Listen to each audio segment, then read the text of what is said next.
Hi, everybody. I'm Sagar, and I'm one of 80,000 children and youth who are planting trees to make impact on climate crisis. Plant for the Planet. It's not working, it seems. Oh, okay.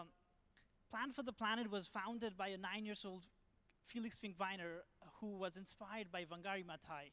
Wangari Maathai is a Nobel Peace Prize laureate who planted 30 million trees in over 30 years. At Plant for the Planet, we planted our first tree in 2007. But planting trees is not the only thing we do. We train children to become climate justice ambassadors. And these children around the world have given presentations in front of the mayors, in front of their parliaments, and in 3 occasions, our ambassadors have spoken in front of the UN General Assembly. In 2011, we called the world to plant 1 trillion trees. This was during the time when nobody in the world knew how many trees there were, and we wanted to know this. And for us, 1 trillion was such a big number, we didn't even know how much a billion or trillion was, because we were about 10, 12 years old. Then, when we wanted to get that answer, we found 3 researchers at Yale University who came up with an answer. And they found out that there's 3 trillion trees around the world. And the same research team also found out there's enough space to plant additional 1.2 trillion trees. And last year, if you followed the news articles, Guardian published, that's a cover of Guardian, which says, "This machines kill CO2." So tree planting has become so sexy that now everybody wants to do it. And last week, you can see that World Economic Forum and all the billionaires who were there wanted to plant 1 trillion trees. We children were not that good at planting trees. We wanted to plant trees outside our school, but we wanted to see how good the reforestation campaigns around the world are. And at that time, we figured out that most reforestation campaigns have about 20% survival rate. That means that if you plant 100 trees, in the first year, about 20 of those survive. And we wanted to change that, because if we want to plant 1 trillion trees, we want to do it effectively. So in 2013, we started our own tree planting project in Mexico. We found a land that was a rainforest in the past and that had been degraded. So in this project, we have managed to get a survival rate of 92%. And we've been able to do this with support from over 35 employees in our nursery and over 100 people who are planting there every single day. And we plant a tree every 15 seconds. And so far, we planted about 5 million trees as of last year. And you might ask, how do we do this? At Plant for the Planet, we started selling the Change chocolate. It's called Die Gute Schokolade in Germany. And there's a really nice story about this. In 2011, we were invited to give a talk at a chocolate conference. The chocolate manufacturers invited us. We asked the chocolate manufacturers to give us a certain percent of their annual turnover so that we could help plant trees around the world. All of the chocolate companies said, "We don't want to help you." So we were disappointed, and later when we had our meeting, one of our friend who was 11 years old, he said, "What about we make our own chocolate?" We laughed, of course, at that, but then the idea became more and more real, and today the Chain chocolate is one of the most selling fair trade milk chocolate in Germany. And we sold about 900 million bars. And with the chocolate, 20% of the profit goes to planting trees and 10% goes to educating children about climate justice. And it is possible because companies in Germany don't make any profit by selling this chocolate. So they do it as a support to the environment and our mission to plant trees. It's important that we have been successful in planting some trees in Yucatan, Mexico, but to reach our goal to plant 1 trillion trees, that's not enough, because our goal of planting 100 million trees in Mexico, we will need 10,000 other projects like that. So to be able to scale to that, we came up with a solution that we will build an app which will allow us to scale and share our knowledge from what we've learned in this project.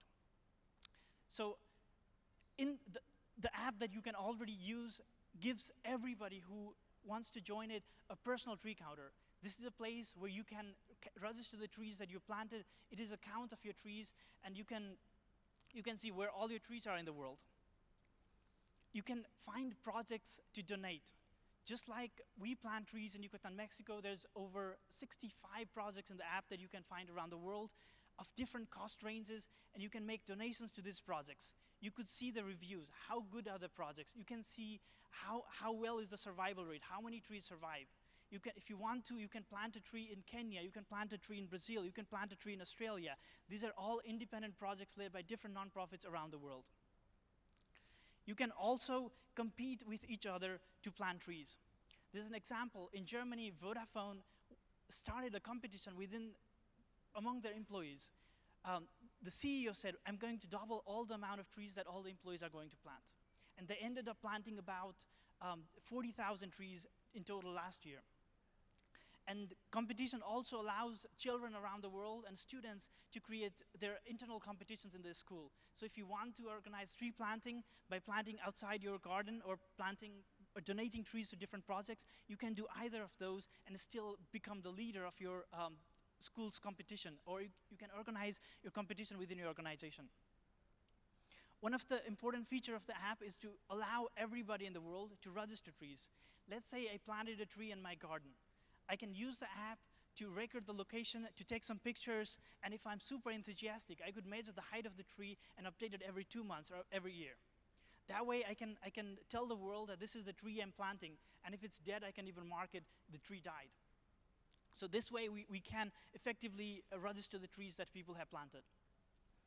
On top of registering the tree, we can also gift trees to our friends or families. Let's say Christmas is coming, and I want to give trees to all my family members, or I want to give trees to all my friends. So I could use the app to select any project around the world and choose how many trees I want to gift. And all these trees will be planted by these nonprofit organizations, and you will see on the app how these trees are doing in future. In addition to gift trees, we call this leaderboard a new kind of Forbes list. Because if we want to plant 1 trillion trees, we want to see who is doing the best. So in our leaderboard, you can see which country is leading this week, which country was leading last week, who is the best tree planter of Germany, or who is the best tree planter of Estonia, who is the best company in the world that's planting the most amount of trees. So the leaderboard is another effective tool that allows us to see how many trees we can plant, or we have planted around the world. Now, you might ask, how do we make sure we monitor all these trees? And I would like to ask you, how many of you have ever planted a tree yourself? That's impressive. And how many of you have given money to plant trees to different organizations or different projects? And have you ever wondered if the tree got ever planted? Do you know? How many of you know where the tree was planted or where it got planted? That's a big problem because there is no transparency. Once we give the money, we're not looking for it where the trees are being planted. And that's one of the goals that we're trying to solve, because if 1 trillion trees are going to be planted, we want to know the transparency. We want to know where the trees are being planted, how the trees are being planted, and if the 1 trillion trees actually survive. So to do that, we want to use satellite imagery. With high-resolution satellites, we could look at the tree from, we could look at all the trees and effectively figure out how many trees there are on the ground. And using analytic tools, we could, and probably machine learning, we could figure out how much carbon has been stored on the ground. So for forests that already exist, we could use the existing biomass and calculate how much biomass grew in that specific location. The next is, since the app is a marketplace for all these tree planting organizations around the world, we give the donation as a tool so that the organizations will have to report us where they are planting the trees. And this is a big problem, and this is also one of the reasons why Plant for the Planet started its own tree planting project back in 2013. Before then, we were distributing the money that we received as donations to different tree planting projects around the world. But then we figured out something was wrong, because when we asked where the trees are being planted, we got some coordinates we wanted to see from the satellites. There was nothing. Or sometimes it was not effective. We didn't know if the tree survived or not. So using standardized reporting, we can ask organizations to submit the data the moment they plant the tree. So for example, in our project in Mexico, we plant about 6,000 trees every day. So at the end of the day, our team leader can walk around the project, take picture from every corner, and then upload the polygon so that starting next day, we can look at how the location is doing. And on top of gathering the location data, we can also ask organizations to to take 10 sample trees. If they plant 1,000 trees, we will ask probably for 5 or 10 sample trees, and those sample trees, we can ask for the height, we can ask for the breadth, and we can also ask them to tag that tree. So maybe in about 6 months, we can ask, hey, can you please visit that specific tree and let us know if it survived? So we could use this reporting as additional layer of verification so that we can let our donors or let other people know that these trees are actually there and they're being planted. And since these trees are being tagged, anyone in the world who happens to be on that project can go to that tree and say, this tree actually exists here. On top of the verification with the satellites and verification from the projects, we're adding third layer of verification by allowing experts, forestry students, to visit to the projects. So this will be handpicked people who are involved in forestry management, who know about landscape, who know about soil, so they can visit the project, they can write a review and say, this is one of the best projects, this project is doing really bad. So this report will be available to everybody in the world who uses the Plant for the Planet app. And based on this, the projects might receive more donations or might not receive any support at all. And you might ask how we are doing it. So our goal was, if we want to be able to monitor 1 trillion trees, we have to be open. So Plant for the Planet started this approach with open source application. And we want to open the API. That means you can build your integration on top of Plant for the Planet app. You can see which company is planting the most trees, because every company that joins the app has their own personal tree counter.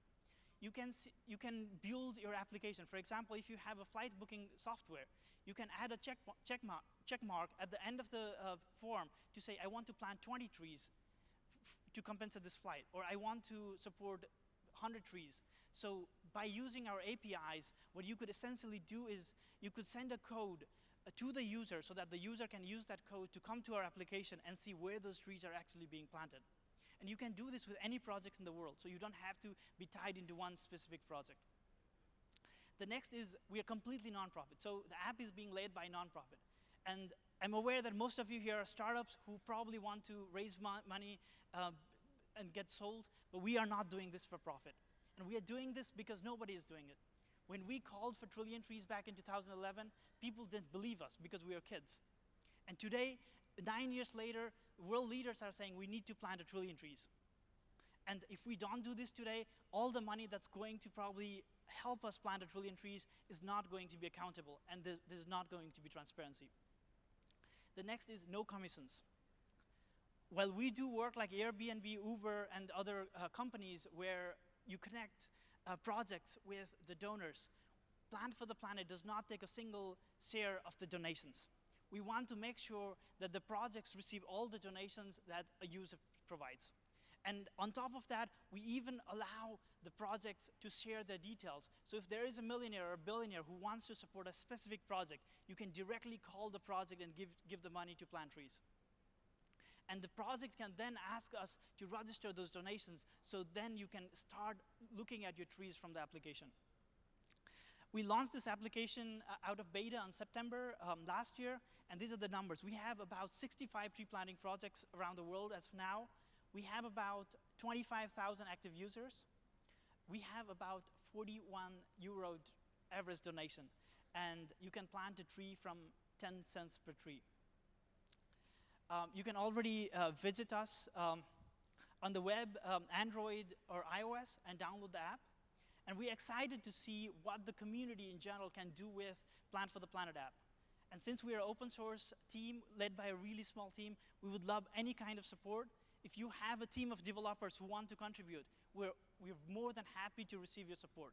If you know a company who wants to plant more trees, we're happy to receive your support. And if you have an idea that could integrate with the Plant for the Planet app, let us know.